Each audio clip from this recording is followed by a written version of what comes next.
तो चलिए आज गोता लगाते हैं 2025-2026 के स्पोर्ट्स करंट अफेयर्स में। और हाँ, सिर्फ वही पॉइंट्स जो सीधे आपके एग्जाम में आने वाले हैं। तो बिल्कुल ध्यान से सुनिएगा क्योंकि यहाँ हर एक पॉइंट आपके एग्जाम का एक पक्का नंबर है। ये सिर्फ न्यूज नहीं, ये हैं आपके स्कोर बूस्टर्स। यहाँ हम सिर्फ क्या हुआ पर नहीं रुकते, हम आपको बताते हैं कि एग्जाम में क्या पूछा जाएगा। तो फिर देर किस बात की, चलिए शुरू करते हैं। तो आज का हमारा रोड मैप कुछ ऐसा है। हम इन 6 सेक्शन से गुजरेंगे। ग्रैंड स्लैम से शुरू करेंगे, फिर हॉकी, भारत के अपने गेम्स, एथलेटिक्स, टीम की जीतें और आखिर में अवार्ड्स पर नजर डालेंगे। सब कुछ कवर होगा। ओके, तो सबसे पहले सेक्शन 1 की बारी।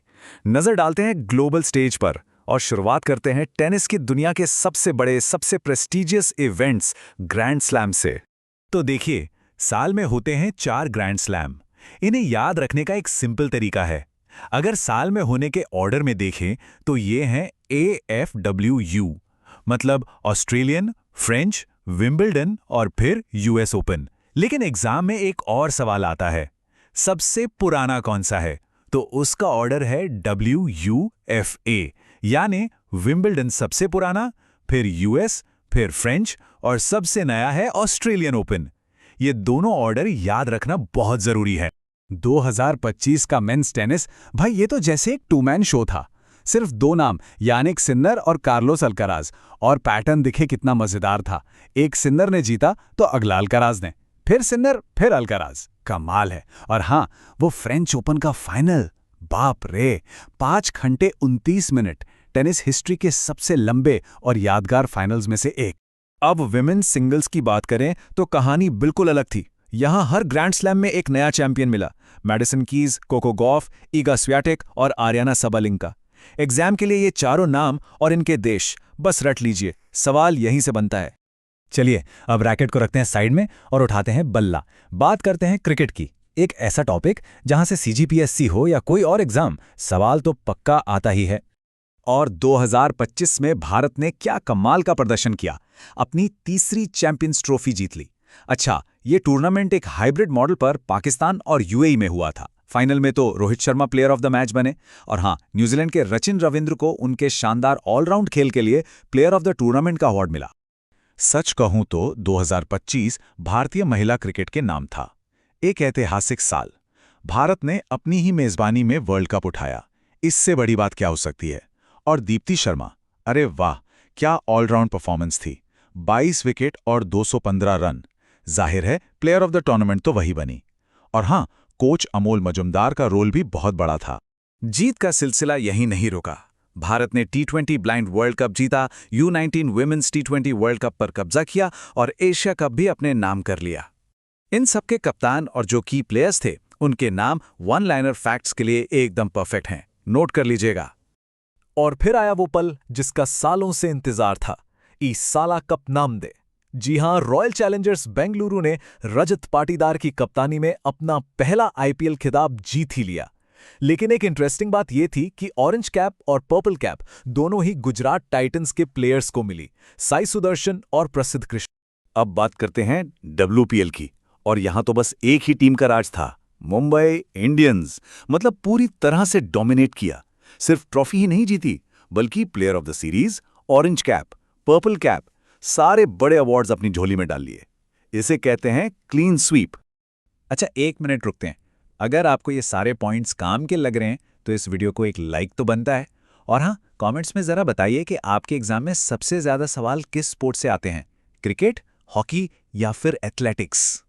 चलिए अब फटाफट एक नजर डोमेस्टिक क्रिकेट पर भी डाल लेते हैं। इस साल विदर्भ का प्रदर्शन बहुत ही शानदार रहा। उन्होंने ईरानी और रणजी दोनों ट्रॉफी जीती। वहीं सेंट्रल जोन ने रजत पाटीदार की कप्तानी में दलीप ट्रॉफी उठाई। याद रखिएगा, स्टेट लेवल एग्जाम्स में ये सवाल अक्सर पूछ लिए जाते हैं। ठीक है, क्रिकेट के बाद अब बारी है हमारे राष्ट्रीय खेल हॉकी की। देखते हैं कि 2025 में हमारी हॉकी टीमों ने वर्ल्ड स्टेज पर कैसा प्रदर्शन किया। 2025 हॉकी के लिए कह सकते हैं एक मिला जुला साल था। सुल्तान जोहर कप और विमेंस एशिया कप में हमें सिल्वर मेडल मिला। जूनियर टीम ने वर्ल्ड कप में ब्रॉन्ज जीता। लेकिन साल का सबसे बड़ा और सुनहरा पल था मेंस एशिया कप में गोल्ड मेडल जीतना, वो भी बिहार के राजगीर में। ये एक बहुत बड़ी जीत थी। चलिए अब इंटरनेशनल टूर से वापस आते हैं अपने देश में और बात करते हैं भारत के अपने स्पोर्टिंग कार्निवल्स की, नेशनल गेम्स और Khelo India games. Domestic current affairs के लिए ये सेक्शन बहुत बहुत ज़रूरी है। तो 38वें नेशनल गेम्स हुए उत्तराखंड में। इसका मैस्कॉट था मूली, जो मोनाल पक्षी से प्रेरित है। और मेडल टैली में हमेशा की तरह सर्विसेज ने टॉप किया। छत्तीसगढ़ की बात करें तो 16 मेडल्स के साथ 25वीं रैंक रही।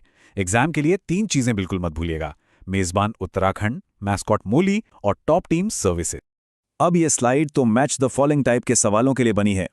2025 के सारे खेलो इंडिया गेम्स एक नज़र में। Youth games Bihar, winter games Leh और गुलमर्ग, पहले वाटर स्पोर्ट्स श्रीनगर, दूसरे पैरा गेम्स नई दिल्ली और यूनिवर्सिटी गेम्स राजस्थान। इनके टॉप परफॉर्मर और मैस्कॉटर भी एक नज़र जरूर डाल लीजिएगा। अब चलते हैं उस सेक्शन की तरफ जहां हमारे एथलीट्स ने ट्रैक और फील्ड पर इतिहास रच दिया। बात करते हैं एथलेटिक्स और व्यक्तिगत गौरव की। ये बहुत बड़ी खबर है। नई दिल्ली में वर्ल्ड पैरा एथलेटिक्स चैंपियनशिप हुई और इसमें भारत ने अब तक का अपना बेस्ट परफॉर्मेंस दिया। 22 मेडल्स के साथ हम 10वें नंबर पर रहे। ये सच में एक ऐतिहासिक पल था। गोल्ड मेडलिस्ट के नाम खास तौर पर निषाद कुमार, सुमित अंतिल और सिमरन शर्मा आपके एग्जाम के लिए बहुत ज़रूरी हैं। और ये सिलसिला एशियन लेवल पर भी जारी रहा। 26वीं एशियन एथलेटिक्स चैंपियनशिप में भारत चीन के बाद दूसरे नंबर पर रहा। एक शानदार उपलब्धि। हमने कुल 24 मेडल जीते। इसमें गुलबीर सिंह ने 2 गोल्ड मेडल अपने नाम किए और छत्तीसगढ़ के अनिमेश कुजूर ने 200 मीटर में नेशनल रिकॉर्ड तोड़ते हुए ब्रॉन्ज मेडल जीता। तो ट्रैक और फील्ड से अब चलते हैं मैट और बोर्ड की तरफ। बात करते हैं कुछ और जबरदस्त टीम जीतों की और हमारे ग्रैंड मास्टर्स की। टीम स्पोर्ट्स में भी भारत का दबदबा कायम रहा। हमारी महिला कबड्डी टीम ने वर्ल्ड कप जीता और एमवीपी बनी कोरबा की संजू देवी। खो-खो का जो पहला एडिशन हुआ उसमें हमारी मेंस और विमेंस दोनों टीमों ने जीत हासिल की और स्क्वाश वर्ल्ड कप में भी गोल्ड मेडल भारत के नाम रहा। शतरंज की दुनिया में भी एक नया इतिहास लिखा गया। दिव्या देशमुख ने विमेंस चेस वर्ल्ड कप जीत लिया और फाइनल की सबसे खास बात यह थी कि ये एक ऑल इंडियन फाइनल था, जिसमें उन्होंने भारत की पहली ग्रैंडमास्टर कोनेरू हम्पी को हराया। इस जीत के साथ दिव्या देशमुख भारत की चौथी महिला ग्रैंडमास्टर बन गईं। क्या कमाल की बात है। तो इतनी सारी जीतें, इतने सारे मेडल्स। अब सवाल उठता है कि इन शानदार उपलब्धियों को सम्मान कैसे मिला। तो चलिए अब नजर डालते हैं साल के सबसे बड़े खेल पुरस्कारों पर। भारत का सबसे बड़ा खेल सम्मान मेजर ध्यानचंद खेल रत्न अवार्ड 2025 में ये 4 दिग्गजों को मिला। शूटिंग में मनु भाकर, चेस के सबसे युवा वर्ल्ड चैंपियन डी गुकेश, हमारी हॉकी टीम के कप्तान हरमनप्रीत सिंह और पैरा हाई जंप पर प्रवीण कुमार। अब अर्जुन अवार्ड्स की लिस्ट तो काफ़ी लंबी होती है, लेकिन यहाँ कुछ सबसे ज़रूरी नाम हैं जिन पर आपको खास ध्यान देना है। बॉक्सिंग से नीतू घंगास और स्वीटी बुरा, चेस से वंतिका अग्रवाल, हॉकी से सलीमा टेटे और शूटिंग से स्वप्निल सुरेश। एग्जाम में खिलाड़ी और उनके खेल को मैच करने के लिए कहा जा सकता है। चलिए अब फटाफट कुछ रैपिड फायर फैक्ट्स देख लेते हैं। अर्शदीप सिंह T20I में 100 विकेट लेने वाले पहले भारतीय बॉलर बने। मिथुन मन्हास BCCI के नए प्रेसिडेंट बने। आर अश्विन ने टेस्ट क्रिकेट को अलविदा कहा, वो भी 500 से ज्यादा विकेट्स के साथ। और टेबल टेनिस में Sreeja Akula WTT contender singles जीतने वाली पहली भारतीय महिला बनी। और रुकिए, अभी और भी है। पैरा आर्चर शीतल देवी को एबल बॉडीड इंडियन टीम के लिए चुना गया। ये बहुत बड़ी और प्रेरणादायक खबर है। हमारे गोल्डन बॉय नीरज चोपड़ा ने दोहा डायमंड लीग में पहली बार 90 मीटर का मार्क पार किया। और एक बड़ी घोषणा, 2030 के कॉमनवेल्थ गेम्स भारत के अहमदाबाद में होंगे। तो ये था 2025 का पूरा स्पोर्ट्स करंट अफेयर्स का लेखा जोखा। बस एक बार इन सारे पॉइंट्स को आप रिवाइज कर लीजिए और यकीन मानिए, स्पोर्ट्स करंट अफेयर्स का आधा टेंशन तो यूं ही खत्म हो जाएगा। और हाँ, एग्जाम से ठीक पहले अगर टाइम कम हो तो ये 3 चीजें तो जरूर देख कर जाइएगा। पहला, भारत की बड़ी जीतें, champions trophy, women's world cup और हॉकी एशिया कप। दूसरा, डोमेस्टिक इवेंट्स, नेशनल और खेलो इंडिया गेम्स के होस्ट और विनर। और तीसरा, 4 खेल रत्न अवार्ड विनर्स के नाम। ये सबसे जरूरी पॉइंट्स हैं। तो अब जाते जाते एक सवाल आपके लिए छोड़ जाते हैं। 2025 में किस एथलीट के प्रदर्शन ने आपको सबसे ज्यादा इंस्पायर किया? क्या वो दिव्या देशमुख की वर्ल्ड कप जीत थी, शीतल देवी का जज्बा था, या फिर RCB का सालों का इंतजार खत्म होना? हमें कमेंट्स में जरूर बताइएगा। और अगर आप ऐसे ही एग्जाम रेडी करंट अफेयर्स चाहते हैं तो मेगा माइंड एकेडमी को सब्सक्राइब करना बिल्कुल मत भूलिएगा। मिलते हैं अगले सेशन में